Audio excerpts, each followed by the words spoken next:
नमस्कार, NB news देख रहे हैं आप और मैं हूं आपके साथ मुस्कान। स्वागत है आप सभी का एनबी न्यूज के स्पेशल बुलेटिन अपनों उत्तराखंड में। तो चलिए खबरों का आगाज करते हैं विस्तार के साथ। उत्तराखंड में मुख्यमंत्री पुष्कर सिंह धामी लगातार एक्शन मोड में नजर आ रहे हैं। उनका कहना है कि जनता को किसी भी प्रकार की परेशानी ना हो और साथ ही काम में कोताही बरत रहे अधिकारियों को बिल्कुल भी बख्शा नहीं जाएगा। यही वजह है कि आज वन विभाग में सीएम धामी की कार्रवाई से हड़कंप मच गया है। सीएम धामी ने 3 अधिकारियों के तत्काल तबादलों के आदेश दिए। क्या कुछ खास रहा, देखिए इस रिपोर्ट में। उत्तराखंड में चल रही जनता की सरकार, लापरवाह अधिकारियों पर सीएम धामी का हंटर, वन विभाग के अधिकारियों पर गिरी गाज, काम में कोताही नहीं होगी बर्दाश्त। उत्तराखंड में मुख्यमंत्री पुष्कर सिंह धामी ने जब से मुख्यमंत्री की कुर्सी संभाली है तब से लापरवाह अधिकारियों की खैर नहीं। सीएम पुष्कर सिंह धामी की टीम उत्तराखंड में इस तरह से काम करती नजर आ रही है जैसे जनता की सरकार को जनता को ही समर्पित कर दिया गया हो। शायद यही वजह है कि उत्तराखंड की जनता सरकार से खुश नजर आ रही है, तो वहीं अधिकारियों के अंदर सीएम धामी का खौफ भी नजर आ रहा है। साथ ही लापरवाह अधिकारियों और कर्मचारियों पर सीएम धामी लगातार कार्रवाई करते नजर आ रहे हैं और इस बार वन विभाग के कर्मचारियों पर उनकी लापरवाही के चलते कास गिरी। देखिए, पिछले दिनों संज्ञान में आया था कि इस प्रकार की गतिविधि वहां पर हुई है कॉर्बेट रिजॉर्ट के अंतर्गत। उसके अंतर्गत जितने भी लोगों को हमने प्राथमिक जांच में उनसे संबंधित चीजें पाई गई, उन सभी के खिलाफ और उनको सभी को अपने अपने स्थानों से हमने डिस्प्लेस किया है और आगे हम जांच करवा रहे हैं। इसमें जो भी दोषी पाया जाएगा उसके खिलाफ कार्रवाई करेंगे। कुर्सी संभालने के बाद से अब तक मुख्यमंत्री पुष्कर सिंह धामी लगातार एक्शन मोड में काम करते नजर आ रहे हैं, तो वहीं सीएम धामी ने वन विभाग में वरिष्ठ अधिकारियों पर अब तक की सबसे बड़ी दंडात्मक कार्रवाई की है। बताया जा रहा है कि कॉर्बेट पार्क में अवैध कटान और नियम विरुद्ध निर्माण को लेकर 3 IFS पर भी एक्शन लिया गया है, जिसमें मुख्यमंत्री पुष्कर सिंह धामी द्वारा संज्ञान लेकर कार्रवाई करते हुए प्रमुख वन संरक्षक राजीव भरतारी, प्रमुख वन संरक्षक वन्यजीव अनूप मलिक और मुख्य वन्यजीव प्रतिपालक JS सुहाग तत्काल प्रभाव से पदों से हटा दिए गए हैं।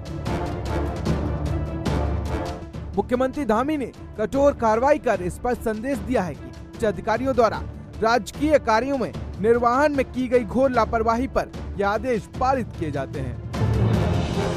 तो वहीं सीएम धामी ने कहा कि किसी भी लापरवाह अधिकारी को बख्शा नहीं जाएगा, किसी भी तरह की कोई कोताही बिल्कुल भी बर्दाश्त नहीं की जाएगी। देहरादून से एनबी न्यूज के लिए हरीश खरेड़ा की खास रिपोर्ट। बुलेटिन में यहाँ वक्त एक छोटे से ब्रेक का है, फौरन हाजिर होंगे।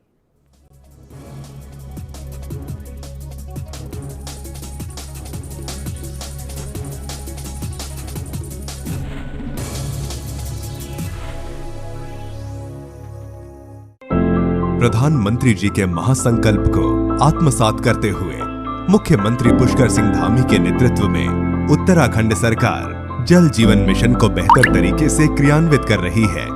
साथ ही राज्य के नागरिकों को सहभागी बनाकर हर घर में शुद्ध पेयजल पहुंचाने के लिए कृत संकल्पित है। राज्य की अधिकांश भूमि पहाड़ी होने की वजह से पानी की काफी समस्या हुआ करती थी। कई स्थानों पर तो पानी लाने के लिए बच्चों एवं महिलाओं को दूर तक जाना पड़ता था। जल जीवन मिशन से शुद्ध पेयजल की समस्या काफी हद तक दूर हुई है। जल जीवन मिशन के तहत हमारी ग्राम पंचायत में पानी की समस्या काफी हद तक खत्म हो चुकी है और सभी ग्राम वासियों के पास हर घर में नल और हर घर में जल है।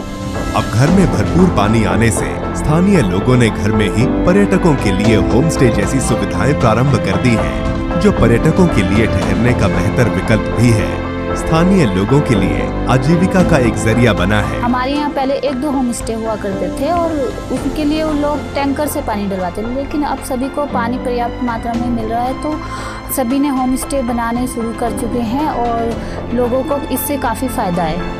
राज्य के ग्रामीण क्षेत्रों के लगभग 15 लाख घरों में से 7 लाख से अधिक घरों को नलों से जोड़ा जा चुका है। शहरी क्षेत्रों में लगभग 12 लाख घरों में से 5 लाख से अधिक घरों को पेयजल योजना से जोड़ा जा चुका है।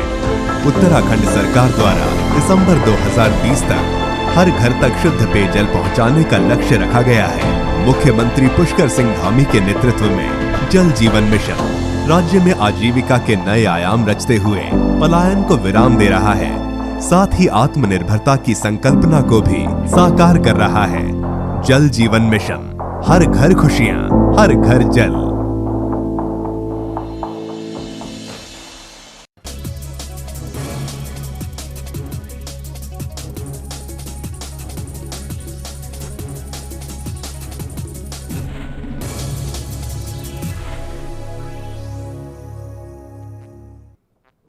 ब्रेक के बाद एक बार फिर से स्वागत है आप सभी का। तो रुख अगली अहम खबरों की ओर कर लेते हैं। उत्तराखंड में विधानसभा चुनाव के लिए सभी पार्टियां एड़ी चोटी का जोर लगा रही हैं और यहां फिलहाल बीजेपी की सरकार है और बीजेपी का ही दावा है कि वो उत्तराखंड में फिर से सत्ता में लौटेगी, साथ ही 60 से अधिक सीटों पर जीत दर्ज करेगी। और इसके लिए क्या राष्ट्रीय लेवल के नेता और क्या बूथ लेवल के नेता सब जोरों से बीजेपी के प्रचार प्रसार में लगे हुए हैं। एक रिपोर्ट देखिए।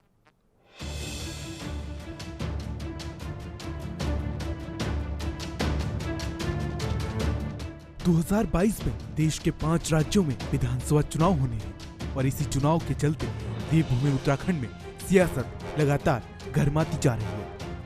मुख्य रूप से उत्तराखंड की बात की जाए तो यह राज्य पहाड़ों में बसा हुआ है और पहाड़ों की चुनौतियों से निपटना खुद में एक चुनौती है। यूपी से अलग होने के बाद राज्य में बीजेपी और कांग्रेस दोनों ने अल्टरनेट प्रदेश पर राज किया है, तो वहीं इस मिथ को तोड़ने के लिए बीजेपी लगातार कोई कोर कसर नहीं छोड़ना चाहती। ये लोग अंदर आएंगे, देवू मंडल जी, कृष्णपाल मंडल जी, ये अंदर आएंगे, बराबर आकर फिर चले आएंगे। आइए। आगामी विधानसभा चुनाव के मद्देनजर जनसंपर्क और संवाद को बीजेपी मुख्य हथियार बनाएगी और इस सिलसिले में पार्टी महाअभियान शुरू करने जा रही है, जिसके तहत बीजेपी कार्यकर्ताओं की टोलियां गांव की पगडंडियां नापती नजर आएंगी और वे गांव-गांव जाकर पार्टी की रीति नीति के साथ ही केंद्र और राज्य सरकारों की उपलब्धियों की जानकारी आमजन को देंगी। इस रणनीति के पीछे बीजेपी के प्रत्येक बूथ को और अधिक सशक्त बनाने की भी योजना है। पार्टी के प्रदेश अध्यक्ष मदन कौशिक के मुताबिक ऐसी योजना बन रही है और अगले माह की शुरुआत में ही इसे धरातल पर मूल रूप से उतार दिया जाएगा। बीजेपी का राष्ट्रीय नेतृत्व आगामी विधानसभा चुनाव के मद्देनजर निरंतर ही संवाद और जनसंपर्क का क्रम तेज करने पर जोर दे रहा है। बीजेपी के राष्ट्रीय अध्यक्ष जेपी नड्डा ने हाल ही में उत्तराखंड में हुई बैठकों में पार्टी के प्रांत से लेकर बूथ स्तर तक के कार्यकर्ताओं के मध्य निरंतर संवाद के निर्देश दिए थे और साथ ही जनता से संपर्क और संवाद के लिए मंत्री, विधायकों से लेकर प्रांत, जिला और मंडल स्तर के पार्टी पदाधिकारियों को अपने अपने क्षेत्रों में प्रवास के कार्यक्रम निर्धारित करने को कहा था। ये सिलसिला पूरा होने के बाद ही हाल ही में पार्टी ने जनसंपर्क अभियान भी चलाया था। पार्टी सूत्रों के अनुसार उत्तराखंड दौरे पर आए केंद्रीय मंत्री और प्रदेश चुनाव प्रभारी प्रहलाद जोशी ने भी चुनाव मंथन के मद्देनजर पार्टी के 33 विभागों की समीक्षा के दौरान जनसंपर्क पर अधिक फोकस करने को कहा। इस सबको देखते हुए पार्टी जनसंपर्क के लिए महाअभियान शुरू करने जा रही है, जो चुनाव तक निरंतर चलता ही रहेगा। फिलहाल बीजेपी इस समय अपनी चुनावी रूपरेखा तैयार करने में जुटी है और एक बार फिर से सत्ता पर काबिज होने के लेकर बेकरार है, जिसको लेकर बूथ स्तर से लेकर सभी बीजेपी कार्यकर्ता जी तोड़ मेहनत करते नजर आ रहे हैं। कार्यकर्ताओं में जोश और उमंग भी नजर आ रही है। तो वहीं उत्तराखंड के मुख्यमंत्री पुष्कर सिंह धामी भी लगातार लोगों से संपर्क साधने में जुटे हुए हैं, साथ ही प्रदेश की खुशहाली के लिए लगातार योजनाओं की बौछार करते भी नजर आ रहे हैं। Special desk NB news. BJP प्रदेश कार्यालय में प्रधानमंत्री नरेंद्र मोदी के उत्तराखंड दौरे को लेकर कार्यकर्ताओं के साथ एक आहत हुई गई है। बैठक में बीजेपी प्रदेश अध्यक्ष मदन कौशिक, पूर्व मुख्यमंत्री त्रिवेंद्र सिंह रावत सहित बीजेपी के बड़े नेता मौजूद रहे। बैठक में प्रधानमंत्री नरेंद्र मोदी के उत्तराखंड दौरे को लेकर चर्चा की गई, साथ ही क्या क्या कार्यक्रम रहेंगे इसको लेकर भी चर्चा की गई है। वहीं बीजेपी प्रदेश अध्यक्ष मदन कौशिक ने बताया कि देहरादून से लगे जनपदों से बड़ी संख्या में लोग प्रधानमंत्री नरेंद्र मोदी की रैली में शामिल होने के लिए आएंगे। इसके साथ ही जनसभा को भी संबोधित किया जाएगा। उन्होंने बताया कि पीएम मोदी के दौरे से कार्यकर्ताओं में खासा उत्साह देखने को मिल रहा है। साथ ही टिहरी, हरिद्वार, ऋषिकेश और देहरादून से करीब 1 लाख लोगों के इस महारैली में शामिल होने की संभावना है। आपको बता दें कि आगामी 4 दिसंबर को देश के प्रधानमंत्री नरेंद्र मोदी उत्तराखंड की राजधानी देहरादून में पहुंच रहे हैं, जहां पर वो कार्यकर्ताओं में चुनावी बिगुल फूंकेंगे। अभी आयोजन के लिए हम लोगों ने स्थान देखना शुरू किया है, क्योंकि इसमें प्रशासन के साथ भी वार्ता होगी और हम आज ही शाम तक स्थान का चयन करेंगे। लेकिन हमारे कार्यकर्ताओं में उत्साह है। अभी हमने प्रमुख 3 जिलों के कार्यकर्ता प्रमुख बुलाए थे, एक देहरादून जिला, देहरादून महानगर, हरिद्वार, और कुछ टिहरी के भी कुछ कार्यकर्ता थे। कार्यकर्ताओं का उत्साह इतना जबरदस्त है कि लाखों से ज्यादा लोग इस रैली में जुटने वाले हैं। लाखों की भीड़ इस रैली में रहने वाली है, बड़ी भीड़ रहेगी। और कार्यकर्ताओं में और जनता में जो उत्साह है, तो मुझे उम्मीद है कि ये रैली एक ऐतिहासिक रैली होगी, महारैली होगी। तो कार्यकर्ताओं के उत्साह और जनता का जिस प्रकार से मोदी जी के प्रति एक आदर का भाव है, खासतौर पर उत्तराखंड को लेकर जिस प्रकार उन्होंने 5 साल में उत्तराखंड को बहुत बड़े बड़े कार्य दिए हैं, तो निश्चित रूप से एक बहुत बड़ी चुनाव का जो आगाज होगा, बहुत बड़ी रैली के रूप में हम शुरुआत करेंगे। इसी खबर पर ज्यादा जानकारी के लिए देहरादून से संवाददाता हरीश खनेडा हमारे साथ जुड़े हुए हैं। हरीश, फिलहाल जिस तरीके से प्रधानमंत्री नरेंद्र मोदी का उत्तराखंड दौरा है और वो जल्द ही उत्तराखंड में आने भी वाले हैं, किस तरीके की तैयारियां इसको लेकर बीजेपी कार्यकर्ताओं द्वारा की जा रही है? निश्चित मुस्कान, मैं आपको बताना चाहूंगा कि अब चुनाव नजदीक हैं, इसी को देखते हुए जो पीएम मोदी हैं वो उत्तराखंड दौरे पर रहेंगे। तमाम तैयारियां यहाँ पे बीजेपी के द्वारा की जा रही हैं। बीजेपी के जो प्रदेश अध्यक्ष हैं मदन कौशिक, उन्होंने आज एक महत्वपूर्ण बैठक इसी सिलसिले में रखी थी। और साथ ही साथ जो 3 जिले हैं, खासतौर पर टिहरी, हरिद्वार और देहरादून, यहाँ से कार्यकर्ताओं को बुलाया गया था और इस रैली को भव्य बनाने का आयोजन किया जा रहा है। हालांकि अभी इसमें जो स्थान है वो तय नहीं हुआ है कि कहाँ पे रैली होनी है। और करीब लगभग इसमें 1 लाख जो कार्यकर्ता हैं उनका आह्वान यहाँ पे किया गया है, उनको यहाँ पे बुलाया जाएगा और जनसभा को भी संबोधित करेंगे पीएम मोदी। लेकिन सूत्रों के हवाले से जो खबर मिल रही है, लगभग 4 तारीख का उनका दौरा है। 4 दिसंबर को पीएम मोदी उत्तराखंड दौरे पे रहेंगे। देहरादून में एक रैली का आयोजन किया जाएगा और यहाँ पे एक जनसभा को भी संबोधित किया जाएगा। तमाम जो कार्यकर्ता हैं, आज बीजेपी प्रदेश कार्यालय में एक महत्वपूर्ण बैठक इसी सिलसिले में की गई थी और इस बैठक में आज की जो रणनीति है पीएम मोदी के रैली को लेकर के, उसमें चर्चाएं की गई हैं कार्यकर्ताओं के साथ। और साथ ही साथ तमाम जो 3 जिले हैं जहां से सबसे ज्यादा जो नजदीकी इलाके हैं, खासतौर पर देहरादून से सटे हुए इलाके हैं, वहां से लोग करने की कोशिश की।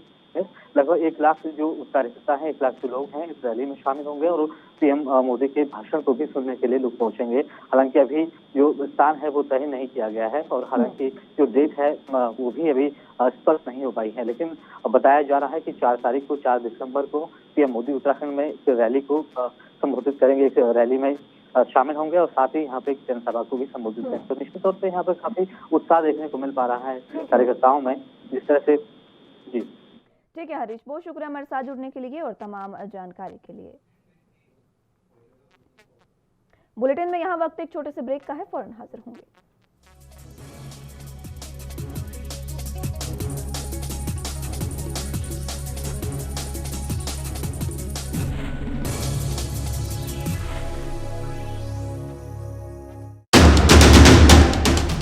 राष्ट्र धर्म, रात 8 बजे सिर्फ ANB न्यूज पर।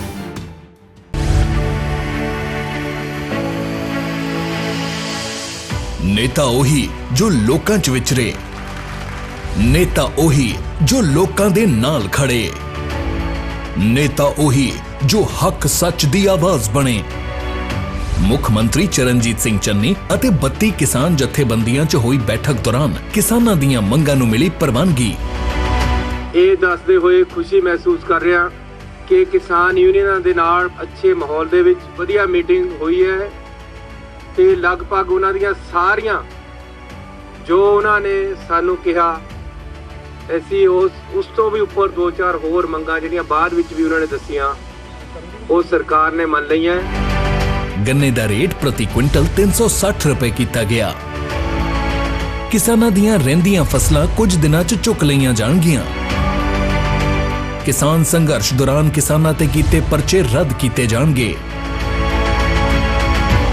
पराली नूं अग लाउण करके किसानां ते कीते परचे रद्द कीते जाणगे, पर अगे तो अग लाउण ते लगियां पाबंदियां जारी रहणगीਆਂ। एपी स्कीम अधीन किसानां दे लगाए मीटरां दे आउंदे 37,000 रुपए दे बिल माफ कीते जाणगे ते अगे तो कोई बिल नहीं आएगा। पंजाब सरकार हर हाल किसानां दे नाल।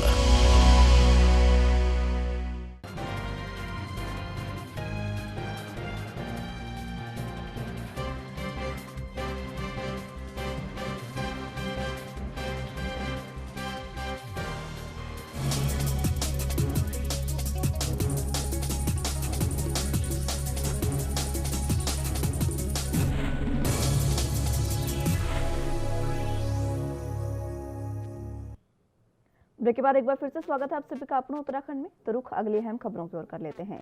अल्मोड़ा जिले के सल्ट विधानसभा में बीजेपी विधायक महेश जीना ने अटल उत्कृष्ट विद्यालय सरायखेत में बन रही मिनी स्टेडियम और साइंस लैब का भूमि पूजन किया, जिसमें युवा कल्याण विभाग ने मिनी स्टेडियम के लिए 99.23 लाख और शिक्षा विभाग ने साइंस लैब के लिए 55 लाख स्वीकृति हुए हैं। बीजेपी सल्ट विधायक महेश जीना ने अधिकारियों को निर्माण कार्य में शुद्धता के साथ कार्य करने के निर्देश दिए। वहीं सल्ट बीजेपी विधायक महेश जीना ने मुख्यमंत्री पुष्कर सिंह धामी का आभार भी जताया। आज हमारे क्षेत्र सरायखेत में एक मिनी स्टेडियम का वित्तीय स्वीकृति मिली है, जिसका शुभारंभ आज मेरे द्वारा किया गया है। मैं पुष्कर धामी जी का दिल से आभार प्रकट करता हूं कि उनके द्वारा 99,24,000 रुपये स्वीकृत करके ये धनराशि हमें मुहैया कराई गई है, जिससे कि युवाओं में स्वास्थ्य लाभ और उनके खेल के प्रति जिज्ञासा बढ़े, और इसके लिए मैं उनका हार्दिक अभिनंदन करता हूं। तथा साथ ही मेरे क्षेत्र में शिक्षा विभाग के द्वारा भी 55 लाख रुपए की स्वीकृति एक साइंस लैब बनाने के लिए दी गई है, उसका भी शुभारंभ आज मेरे द्वारा किया गया है। मैं दिल से हार्दिक अभिनंदन करता हूं पुष्कर धामी जी का कि उनके कार्यकाल में मेरे सल्ट विधानसभा प्रगति पर है और विकास कार्यों में बहुत तेजी से कार्य हो रहा है। इसके लिए मैं उनका आभार प्रकट करता हूं। उत्तराखंड के अल्मोड़ा जनपद के जागेश्वर विधानसभा में चुनावी रैली में पहुंचे कांग्रेस के दिग्गज नेता और पूर्व मुख्यमंत्री हरीश रावत ने कहा कि प्रदेश में आम जनता के रुझान से कांग्रेस विधानसभा चुनाव में अपना परचम लहराने वाली है। उन्होंने कहा कि कांग्रेस सरकार के आते ही प्रदेश में प्रति व्यक्ति औसतन आय जो वर्तमान में चल रही है उसे दोगुना करेगी। साथ ही सत्ता में आते ही एक साल में ही सभी रिक्त पदों को भरा जाएगा और प्रति वर्ष 10% पदों को बढ़ाने का काम किया जाएगा।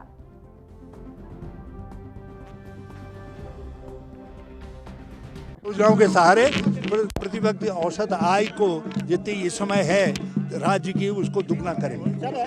हम उस लक्ष्य के साथ चलेंगे।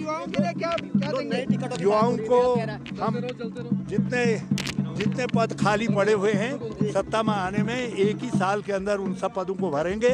हर साल 10% नए पद सृजित करेंगे और स्वरोजगार की योजनाओं को बढ़ावा देंगे और वो अपने परंपरागत वस्तुओं के उत्पादन को बढ़ा करके करेंगे, शिल्प को बढ़ा करके करेंगे। और यदि उसके बावजूद भी जिनको रोजगार नहीं मिलेगा उनको राहुल गांधी जी की न्याय योजना के तहत 5,000 रुपया जो है हम प्रोत्साहन राशि। राज्य मंत्री का प्रोटोकॉल वापस किए जाने से नैनीताल जिला पंचायत अध्यक्ष बेला तोलिया और वरिष्ठ बीजेपी नेताओं ने उत्तराखंड के मुख्यमंत्री पुष्कर सिंह धामी का आभार व्यक्त किया। आपको बता दें कि जिला पंचायत अध्यक्ष को दर्जा राज्य मंत्री का ओहदा मुख्यमंत्री पुष्कर सिंह धामी ने गुरुवार को रुद्रपुर में आयोजित सभा में घोषणा करने के बाद से बिल को कैबिनेट में लाने की बात कही है। तो वहीं मुख्यमंत्री की घोषणा के बाद राज्य के सभी 13 जिला पंचायत अध्यक्षों ने सरकार के फैसले का स्वागत किया। वहीं नैनीताल जिला पंचायत अध्यक्ष बेला तोलिया का कहना है कि पूर्व में जिला पंचायत अध्यक्ष को दर्जा राज्य मंत्री के प्रोटोकॉल प्राप्त थे। सबसे पहले मैं माननीय मुख्यमंत्री जी का बहुत बहुत आभार प्रकट करती हूँ कि कल उन्होंने दर्जा राज्य मंत्री प्राप्त होने के लिए हमें कल घोषणा की है। तो इसके लिए मैं उत्तराखंड के सभी जिला पंचायत अध्यक्षों की ओर से माननीय मुख्यमंत्री जी का आभार प्रकट करती हूँ। कुछ वर्ष पहले भी अध्यक्षों को राज्य मंत्री का दर्जा प्राप्त था, जो बाद में ख़त्म कर दिया गया था। तो कल दोबारा से माननीय मुख्यमंत्री जी ने ये घोषणा की है। अभी जल्दी ही शासनादेश ये जारी हो जाएगा। मैं सर्वप्रथम माननीय मुख्यमंत्री धामी जी का धन्यवाद करूंगा, जो उन्होंने सभी जिला पंचायत अध्यक्ष 13 जिलों के हैं उनको ध्यान में रखते हुए उनकी मांग को जो कल उन्होंने उधम सिंह नगर में एक घोषणा करी, मैं उनका आभार प्रकट करता हूं। और पूर्व में भी जिला पंचायत अध्यक्ष को कुछ प्रदेशों में राज्य मंत्री का दर्जा है और किन्हीं प्रदेशों में कैबिनेट मंत्री तक का दर्जा दिया गया है। तो इसी क्रम में जैसे पूर्व में यहाँ जिला पंचायत अध्यक्ष राज्य मंत्री होते थे, उसी के आधार पर जब बीच में कुछ समय पहले ये राज्य मंत्री का दर्जा हटा दिया गया था और कल पुनः माननीय मुख्यमंत्री जी ने इसकी घोषणा की है। बहुत जल्दी जब सभी अध्यक्षों को ये राज्य मंत्री दर्जा प्राप्त हो जाएगा, वह अपने ज़िले में सरकार के सामंजस्य मिलाकर साथ चलकर अपने ज़िले का विकास करेंगे, यह आशा करता हूँ। अल्मोड़ा में कांग्रेस ने विधानसभा चुनाव के मद्देनजर चुनावी रणनीति के तहत वंचित समाज का चुनावी कार्ड का बिगुल फूंकने का काम शुरू किया है। अल्मोड़ा के जागेश्वर विधानसभा के गरुड़बाज में संविधान सम्मान सम्मेलन का आयोजन किया गया और इस आयोजन में शिल्पकार समाज को सम्मानित भी किया गया।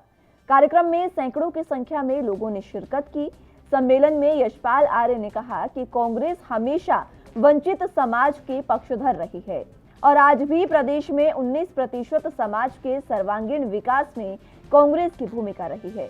वहीं जागेश्वर विधायक और पूर्व विधानसभा अध्यक्ष गोविंद सिंह कुंजवाल का कहना है कि जिस तरह देश के संविधान को सत्ता पक्ष छेड़छाड़ करने की बातें आ रही है, जिसको लेकर कांग्रेस पार्टी संविधान सम्मान सम्मेलन के जरिए इस वर्ग के हितों पर चर्चा कर रही है, साथ ही इसको सम्मानित भी किया जा रहा है।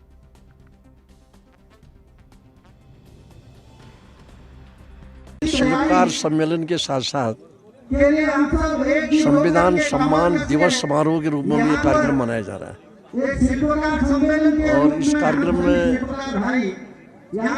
मैं समझता हूँ जो बाबा भीमराव अंबेडकर जी ने संविधान जो कमेटी के ड्राफ्टिंग कमेटी के अध्यक्ष भी थे, उनके द्वारा जो संविधान बना है, उस संविधान पर आज देश के अंदर खतरा मंडरा रहा है।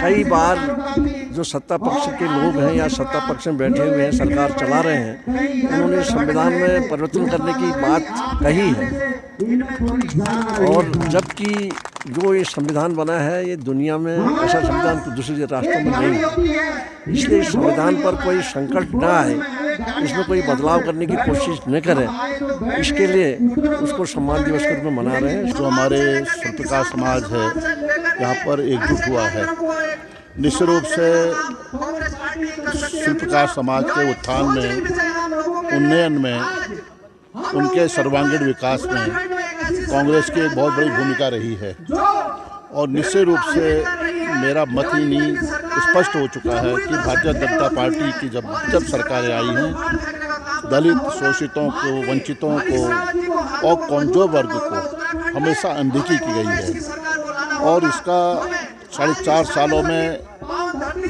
जो मैंने देखा है, निश्चित रूप से पूरी तरह घोर उपेक्षा हुई है और हमेशा कांग्रेस पार्टी दलितों की, वंचितों की, शोषितों की, समाज के कमजोर वर्ग की हितैषी रही है। क्या 19% है, ये निर्णायक वोट है और मेरा मानना है कि पूरे प्रदेश की महान जनता ने और दलित समाज ने मन बना लिया है कि कांग्रेस ही एक ऐसी पार्टी है जो हमारा हित देखती है, हमारे बारे में सोचती है और ये निर्णायक वोट कांग्रेस। फिलहाल के लिए अपना उत्तराखंड में मेरे साथ बस इतना ही। आप जुड़े रहिए एनबी न्यूज के साथ। नमस्कार।